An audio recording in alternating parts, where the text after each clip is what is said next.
We're going to start the next session, Challenges in Reporting Sport and Politics After Ukraine. Our chair is my old friend Mihir Bose, very experienced sports journalist, former BBC sports editor. He unfortunately has COVID and is chairing this session remotely. So I will hand over to him. Greetings, Mihir. Well, hello and welcome to this session of the Challenges in Reporting Sport and Politics After Ukraine. As the chair said, first of all, apologies. COVID means I'm doing this from my loft in Shepherd's Bush and not with you, which is probably just as well. You don't have to actually see me physically present. I have three great panelists: Jeff Foulser, Executive Chairman of Sunset and Wine, of whom it has been said he went from tea boy to chairman. No, I shall not ask Jeff to make a cup of tea, though I could do with one. Philip Barker, an old friend, sports broadcaster, and a great historian on sport. One of his books is The Story of the Olympic Torch, which I don't think he's holding at the moment. And from India, Shilarze Saha, sports writer and former assistant editor of the Times of India, the paper I grew up reading when I was growing up in what we used to call Bombay. Well, lovely to have all of you gentlemen. Very welcome. Sports reporting has changed enormously since I first started in 1974. I had a big job convincing sports editors that the business of sport and sports politics should be reported. I had to tell them that the men in suits actually determine often what the men in shorts and the women in shorts did, the parameters and the rules and so on. Now every newspaper and media outlet has a specialist sports news reporter, and of course the whole business about sport and politics, sport and race has changed. I have just, if I may publicize myself briefly, just done a book called Dreaming the Impossible, whether we can create a non-racial sporting world.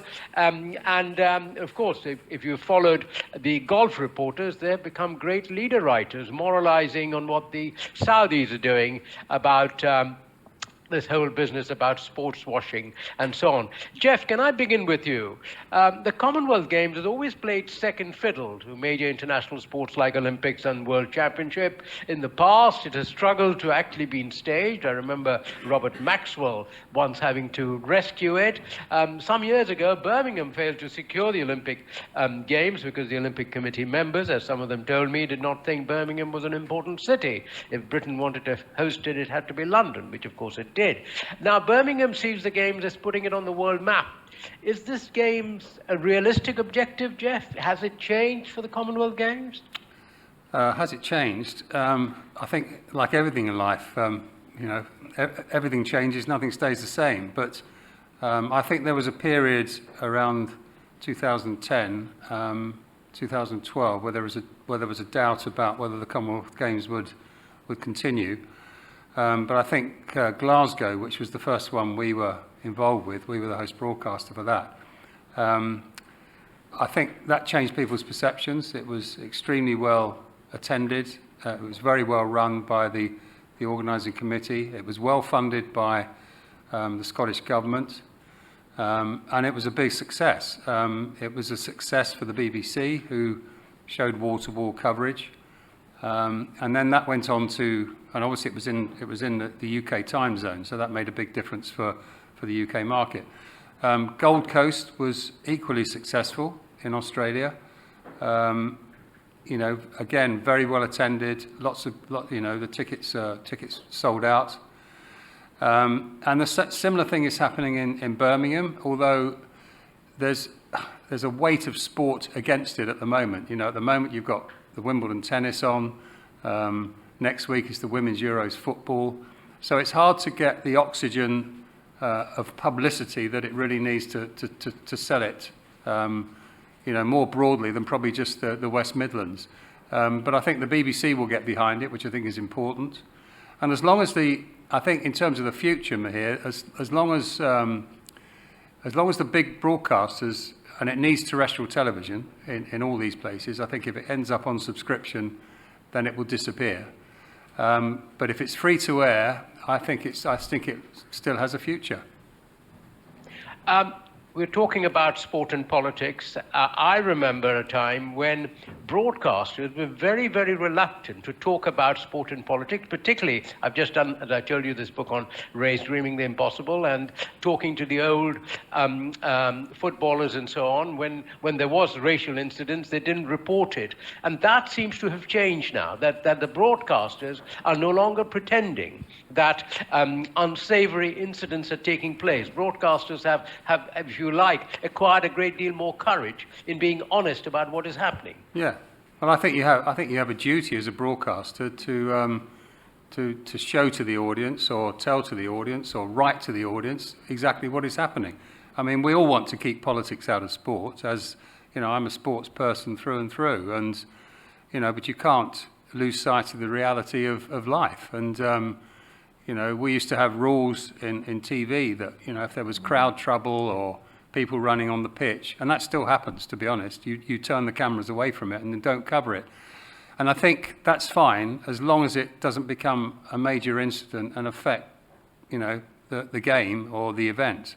I think once an incident starts to affect the game, then you become a different journalist, and you have to reflect what's in front of you, rather than thinking, I just want to be covering this cricket match, but there's a massive demonstration or a riot going on in the stands. I mean, you have to report what's there. Thank you, Jeff. Let's bring in another of our panelists, Shilarze from India. India is tomorrow going to start a test match in Birmingham, the delayed test match from last year because of COVID. That's what India said, they couldn't take part. We all know what cricket means for India. It's the sport that everybody follows. But apart from cricket, India is an underperforming sports nation. It has yet to win an individual track and field Olympic medal after all these years. And India has also not been very critical of Russia over Ukraine. We heard that in the previous panel, relying as it does on Russian soil. So, Shilarze, how do Indians feel about the games? Should it be used to make political feelings known about the Russian invasion? And as compared to cricket, how much attention will these games receive in India? Hi. First of all, I hope you're doing good, Mr. Bose, recovering well from COVID. Am I audible? Yes, you are indeed. Yeah. Coming to the question, of course, India, for the past 7-8 years, there has been some kind of change. I'd like to just correct you, Mr. Bose. We have recently won, Neeraj Chopra has won a track and field gold. So that has boosted a lot of, infrastructure boost, as well as, awareness in sports in general. People have become, I can see, because when I go to cover football in the ground, and there are those tracks, earlier, even if it was 5 to 6 years before, there were no kind of, those tracks used to, lie empty. No one was practicing. And here, if I go now to a place like in Chennai, where there were, football is not so important.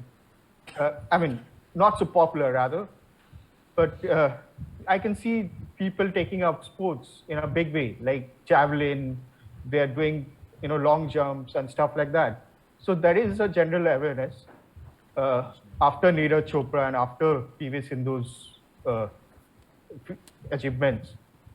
And coming to the question, this games, of course, is going to get some kind of attention, because there is a bit of feeling that our athletes can achieve something. And when it comes to Commonwealth Games, we have been doing well since 2010 Commonwealth Games in Delhi. The nation has been participating in numbers, and they have been doing quite well.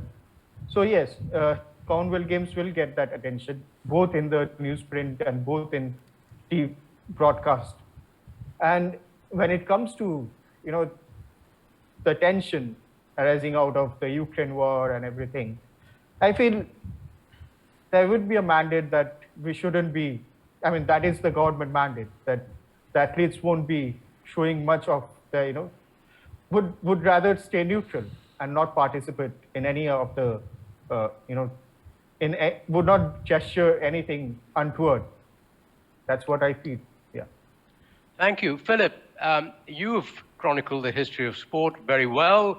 And the British have always claimed that, as opposed to the other former empires like the French, who also have their own games, the British have in the Commonwealth Games a far superior thing, brings together the very diverse countries that make up the British Commonwealth, but yet it is still a Commonwealth Games that is run by the old white Commonwealth of Britain, Australia, New Zealand, and Canada.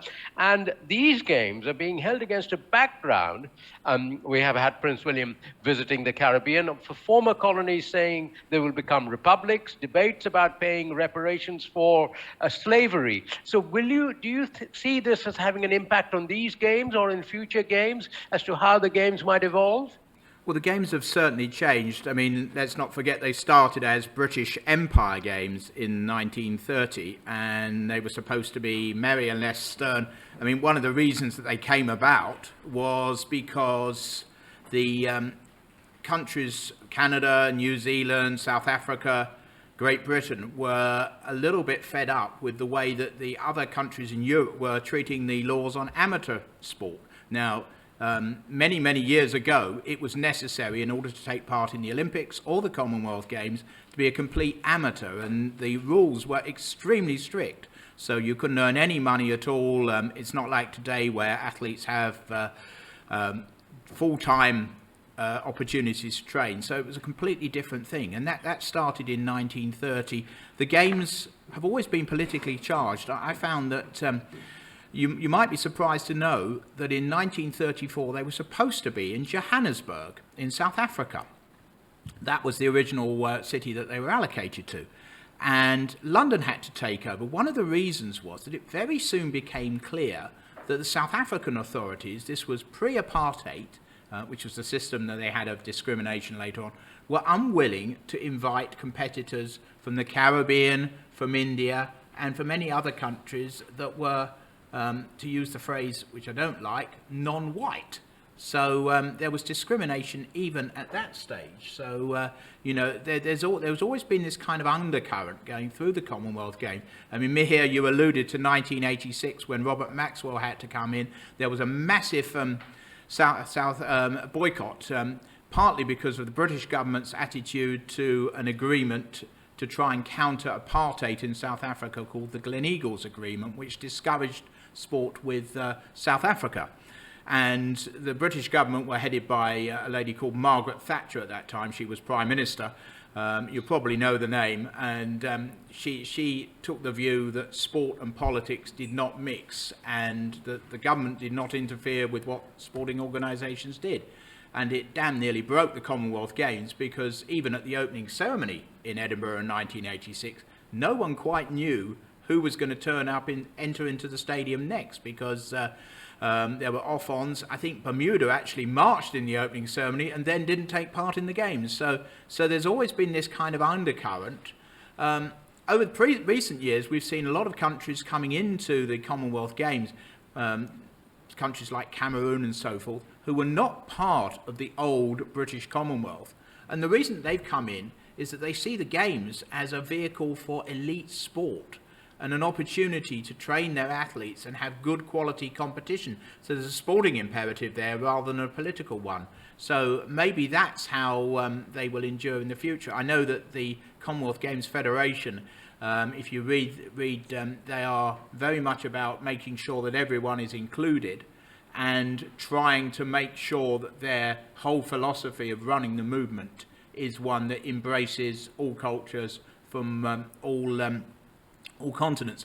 One of the real problems over the next few years is actually finding a host city. We've got Victoria in 2026, but the Games are supposed to reach their 100th anniversary in 2030, and everybody, I think, would like to see it go back to Hamilton, Ontario, where it started in a poetic gesture, but whether that's going to happen, no one knows. So it might be, I mean, as you rightly say, Mihir, it's been this hegemony of Australia, Great Britain, and to a lesser extent Canada, New Zealand over the last 30-odd years. I mean, there have been 2 Asian hosts. It's never been to Africa, but we've had it in Kuala Lumpur in 1998, and then, of course, Delhi in 2010. So, it's the sheer cost. I mean, even with the games on a shoestring, which is what Birmingham are trying to do there. They're on quite a tight budget here, and they're trying to make it great. They've kept new buildings to a minimum. It's still often too expensive for too many countries to countenance actually staging them. And if you don't spread it around, then that loses something of the universality of the whole thing. I take your point, Philip, that you don't like the word non-white, but as somebody who is non-white, I don't think there are many other terms that one can describe. Well, oneself. I just think... Let me just finish. I don't like the word BAME because, you know, it classifies people like that. I mean, you know, but let's not go into this. When I first came to this country, I used to be called colored, and I've been called all sorts of things in this country. So we won't go into that for the moment. We'll leave that aside. Talking about, it's very interesting. You mentioned South Africa and made some very valid points, very interesting points, which people, which certainly the young student journalists that we have will not be aware of. And I remember the great struggle against apartheid South Africa. And one forgets that even before apartheid, South Africa had very strict racial policies in the old South African nation. The point is that when the sports boycott came in for South Africa, individual South Africans were not excluded. Golfers were allowed to play in the golf tournaments, tennis players were allowed to play, and so on. Now, I want to put the point to all 3 of you, and we could start with Jeff. We now have the Russians and the Belarusians excluded from Wimbledon, and Wimbledon has lost rankings. I personally think that the individual sportsmen and women should not be penalized. Where do you stand on this, Jeff? Do you think by excluding them, we are actually making a stand worth making, which will have any impact on Russia's aggression against Ukraine? I'm not, to be honest, if you're dealing with madmen like Putin, I'm not sure there's anything you can do that will change his mind about anything. And I think we have to take a moral stand somewhere. And I feel sorry for the Medvedevs and people who can't play tennis at Wimbledon. I do feel sorry for the individuals. It's nothing to do with them. It's not their war. But I'm afraid they have to suffer the consequences of what their president is doing. And I'm completely behind Wimbledon. I think it was the right decision. Clearly, the ATP, the Association of Tennis Professionals, doesn't agree with that, and they've stripped Wimbledon of all the ranking points, which seems a bit petty to me. But that's politics in sport. But I think, if we're going to stand up to Putin, then the individuals in Russia must suffer the consequences as well, I'm afraid, and try and bring about a change there. Philip, do you see this as now the norm, that individual sportsmen will have to bear responsibility for their country? For instance, the point has been made that the individual Russians or Belarusians could have taken part in Wimbledon had they declared their stand and condemned Putin in Russia. But many of them might have found that very difficult because it could have affected their families and their status. What do you feel? Do you see this as a major development? I think it is, and I'm rather worried and troubled by it. I mean, I think it was the British sports minister was talking about one of the players having to denounce Putin. Now, that's the sort of term that you expect from Soviet Russia, not from a democracy, that sort of thing. Now, it's a whole new ballgame when you got people like the gymnast who was wearing the Z symbol and attending a victory rally, and a lot of Russian sportsmen have been seen with medals after the Olympics at these victory celebrations, ostensibly supporting the war. But once again, as you said there, Mihir, you don't know the backstory. You don't know how much pressure has been brought to bear on them in order for them to attend. Prod forward, smile, damn you. It's very difficult unless you are 100% sure. I do have a worry that You know, an individual isn't responsible necessarily for his government. I mean, we all, thank God in this country, I happen to live in a democracy where I can criticise my Prime Minister without fear of any kind of retribution. That's not very difficult. No. Well, he also happens to be my local member of parliament, so I've got a double whammy. But you know, I'm very aware, and listening to some of the presentations today, where you hear of journalists who've stepped out of line and criticised the government being carted off to jail or at the very least arrested. I'm very aware how fortunate we are in Great Britain to have that freedom of speech, and you know, it's something that people before us fought for over the years, and you know, I'm very conscious of that. As far as individuals, I'm not quite in agreement with you, Jeff, on that. You know, I'm really troubled that the sins of a government should be visited on an individual. National teams, yes, where they're going to derive some kind of propaganda victory out of someone. But in tennis, for example... Well, and you don't think if Medvedev had won Wimbledon, yeah, Putin wouldn't have made all sorts of you know, propaganda out of it? Perhaps he might have done, but, you know, if Medvedev is, you know, away from, you know, if he starts attending rallies and I love Putin and hugging Putin, but then, I mean, we've seen over the last few months photographs have emerged of all major sports leaders over the last 5-6 years cozying up to Vladimir Putin. You've only got to look at pictures of the Sochi Olympics and you see the president of the IOC have glass in hand, rip-roarously laughing at a joke that Putin's made. The so, football, you know, football World Cup was the same. The Football World Cup, exactly the same. So, you know, it's...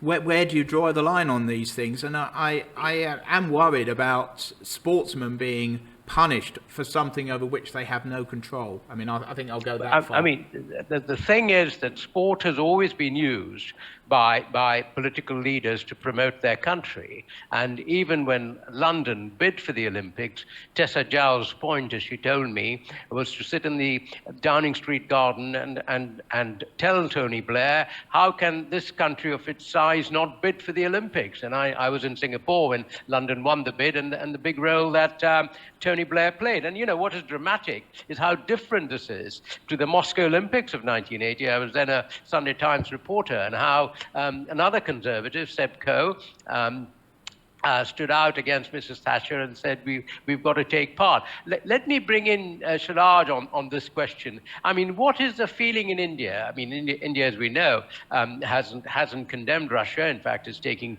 Russian oil and so on. Is there much feeling in India that individual Indians, sportsmen, you know, should make their position clear, or that individual Russians should make their position clear? What's the feeling in India? There is a very common denominator, like, if I may say so, you know, when it comes to boycotting sports and, you know, sportsmen. India, as you know, like, as you have said, cricket is quite popular, is the #1 sport. And we have often used cricket as a tool, you know, in diplomatic relations. And with Pakistan, if I say, like, India have completely stopped bilateral series against Pakistan, and in fact they have banned players from Pakistan in the IPL, which is a very cash-rich league, as you must all be knowing. So that way, you know, they have tried to stifle Pakistan through sports, and I don't know whether it has affected the bilateral ties of the nations, but it has definitely caused a lot of harm to Pakistani cricketers. We have seen players from Australia, from England, coming to India and participating in IPL, and their standards have increased because they get to play, you know, world-class players. They get to play alongside world-class players, world-class batsmen, as well as bowlers. And the Pakistanis are missing out on this tournament. So in that respect, it's a very common thing, right? If you compare it to what is happening with the Russian sportsmen, I feel it's unjustifiable that an individual sportsman has to pay for what his country, his government is doing. I'll give you a very, I mean, I just recollected it. In 2011, I was covering Chennai Open tennis tournament where I was supposed to interview Stan Wawrinka, but unfortunately, my boss said, he is going to go there. And I was loitering in the hotel where the players were staying, and I got to interview Aisam ul Haq Qureshi, who was partnering Rohan Bopanna back then. So while I was interviewing him, he told me a very nice thing. He said, when Rohan and Aisam, they were both playing together in Grand Slams, particularly in the US, they get a lot of cheer from the crowd, and when they look up to them, they wouldn't be, able to distinguish between who is Pakistani and who is an Indian face. So that way, he's saying sports should unify rather than divide. So that is a very important thing which has remained with me till then, that sports, we should harness the spirit of sports in unifying, and we should be more of an inclusive society rather than be a divisive society. Sportsmen in general shouldn't be punished, I feel. Well, I can tell you, having lived here for 50 years, nobody can distinguish between an Indian and a Pakistani here, and I've often been called a Pakistani. So, but taking up this theme at the moment, Jeff, you are losing 2-1 on this, but we won't go into that. Maybe we'll get into extra time. The question of sport, which I find fascinating, is that sport is the one thing that can bridge cultures in the way, say, music or nothing else can. For instance, Indian music is very different to Western music, films are different, and so on. And we are now seeing this effort to create a non-racial sports world. And I must say, in 50 years as a journalist, I have never seen so much reported on race on the sports pages. Almost every day since the George Floyd thing, there has been reporting on racial issues and so on. Jeff, do you see this as a major development and perhaps leading to a time, to echo what Martin Luther King says, where people will be judged not on the color of their skin, but on their ability, on how they perform? Yeah, it's hard. I think in this country we've embraced change. This country has changed amazingly. You've been here for 50 years, you say, Mihir. How much has it changed in that time? I think tremendously. Tremendously, hasn't it? I think the British public embrace sporting greatness. Wherever it comes from. Look at Anthony Joshua. Look at Mo Farah. Mo Farah was born. Where was he born? Ethiopia or somewhere? Something like that. Somewhere. Somalia. Somalia. And he's become a knight of the realm. Sir Mo Farah. So I think it's a change. It changes in time, of course it does. But I think we are starting to embrace it, and we like sporting greatness, whatever the colour of the skin. Philip, you've seen a lot of changes. How do you see this whole business about sport helping us to develop a much more diverse world? Absolutely. I was struck. I was recalled this morning, just before I came here, about an episode involving a cricket writer at the Daily Telegraph called Michael Carey. And there'd been an incident. I knew him. Where you probably knew him here, yeah. Where Imran Khan was abused as he came off the field. I don't have the details, but the writer said, "Well, I'm a cricket writer. I don't report on that." And then you fast forward to, say, West Bromwich Albion, a team from not very far from here, that in the 1970s they had three players who were known collectively as the Three Degrees, after Diana Ross and all those singers. That was Laurie Cunningham, Cyril Regis and Brendan Batson. And there was one match where they were playing against Manchester United, and Gerald Sinstadt, the late Gerald Sinstadt, was the commentator. And in the background, you could hear this boo every time they touched the ball. And he actually made reference to that in his commentary and said, he didn't do it terribly elegantly, but they scored a goal. And he said, well, that's sort of kind of showed them kind of thing. And that was one of the first instances that people actually started to report on that kind of thing. And now, of course, the taking of the knee is always shown on the television. Any kind of gesture towards international understanding, the TV companies actually show it now, whereas in the past they might well have been on a commercial break. So there most certainly is a sea change in the way that these issues are now reported. And as Jeff was saying, I can remember receiving an instruction booklet when I was at Sky, and it said, in the event of somebody running onto the field like a streaker, this was a chap or woman who would run onto the field without their clothes on, for those who, obviously this was a phenomenon in the 1970s, so I don't expect any of you to remember or have witnessed such a thing, but they would keep the cameras away from it, and they wouldn't give publicity to anybody running onto the field, whereas now, if somebody runs on with a political banner, they'll make an editorial judgment, should we show this? The same with a player where they've got something underneath their shirt, will they show the message or not? And sometimes the players are sanctioned because it's a commercial message, but if it's a political message, as with the Ukrainian, I think he was a skeleton athlete in the Beijing Olympics, where he held up a placard at the end of his event saying no war, no action was taken against him, although ostensibly he was doing some kind of political advertising during the game. So I think as I'm hearing quite a lot that there's no one size fits all on these answers, and every single issue is actually looked upon in an individual way. It's interesting, Philip, you mentioned the 3 degrees, because I have a whole chapter devoted to Brendan Batson. I interviewed him for my book, and he was talking about how different things were. Bananas would be thrown, and Cyril Regis, in one of the matches they played against West Ham, took the banana and put it in his shorts, and they were told basically just go out and ignore it and score goals. I mean, all that has changed. Shilarze, can I come to you? In India, for instance, there is still the whole question about how Dalits are treated and so on. Do sports reporters make the point about how there is discrimination in India, which is sometimes based on color, but certainly is based on caste and so on? Are they bold enough to talk about it, or do they shy away from it? No, we are not so bold. We haven't grown as a society.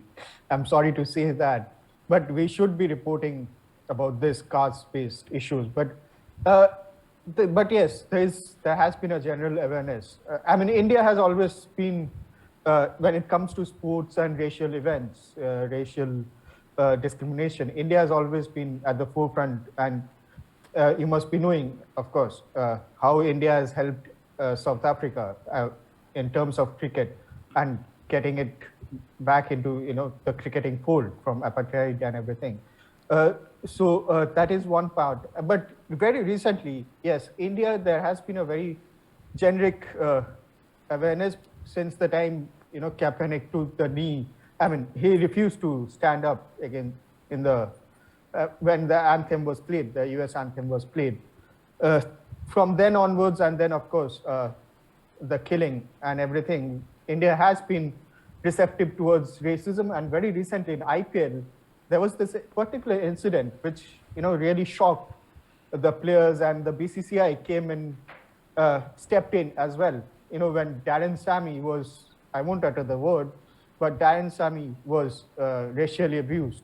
It was a racial slur against him in the dressing room when one of our top bowlers had used against him.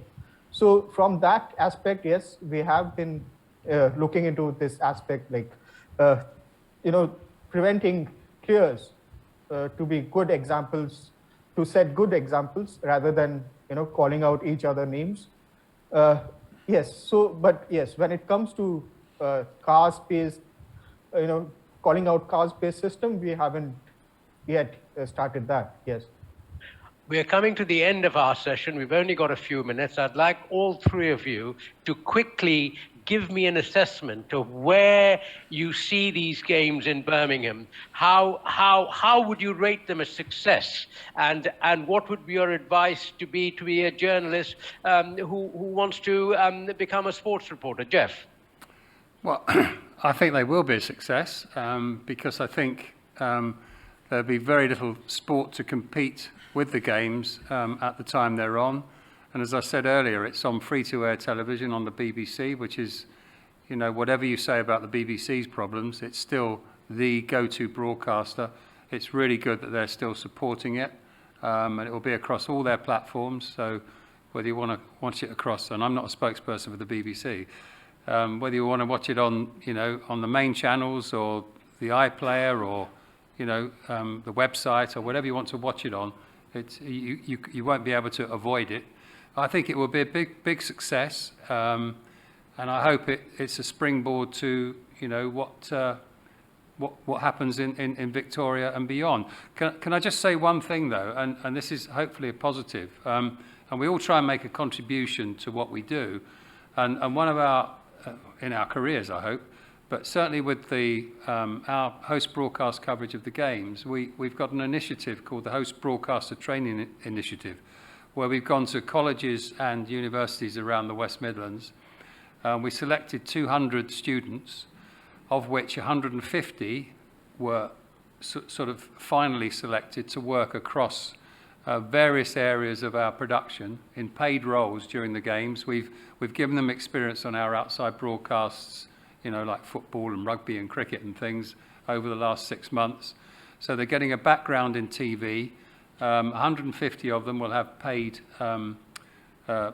work on the games, which we think is great. But the significant thing is that we've, and I need to look at my notes here, 12% of those 150 are disabled, 30% are ethnically diverse, and 40% are from low socio-economic backgrounds.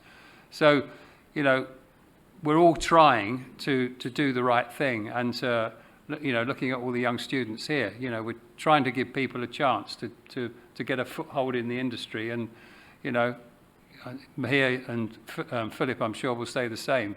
We've all had great careers reporting and covering sport, and I can recommend it highly. Thank you, Jeff. Very quickly, Philip, what would you value as the success for these games? I'd like to see a games where there are no positive doping cases, for one thing. But I'd like to see full stadia, which I think is going to be achieved, and people getting into sport, particularly, I used to see it in Glasgow. You'd walk past an event and some kids would be coming out with their little Clyde mascots, and this time it's going to be Perry, and they'd be enthusing about what they'd just seen.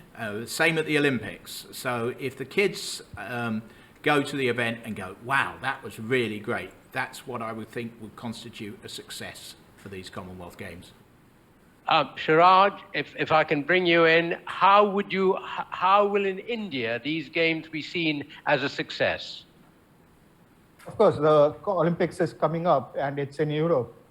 It's in Paris. So this games will be, you know, a stepping stone towards that goal. You know, it should give them the you know, this games will help the athletes, you know, feel where they are placed, basically. So be it PV Sindhu, be it wrestling, be it javelin, or be it athletics. So Indian athletes will definitely, you know, go into Commonwealth Games thinking that they can get that energy going before the Olympics. On that note, I'll bring this session to a close. Can I thank my three panelists for their great contribution, Jeff, Philip, and Shilarze. And can I tell the young journalists who are watching that when I was young, I wanted to be a journalist, and my father said there's no money in journalism. He was absolutely right. There is no money in journalism.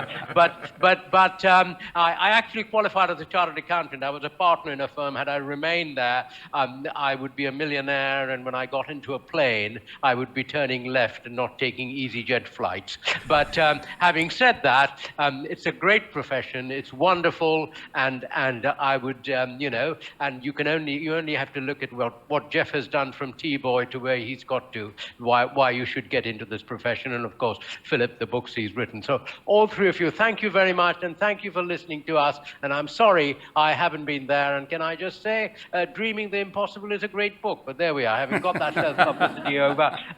Bye-bye, thank you.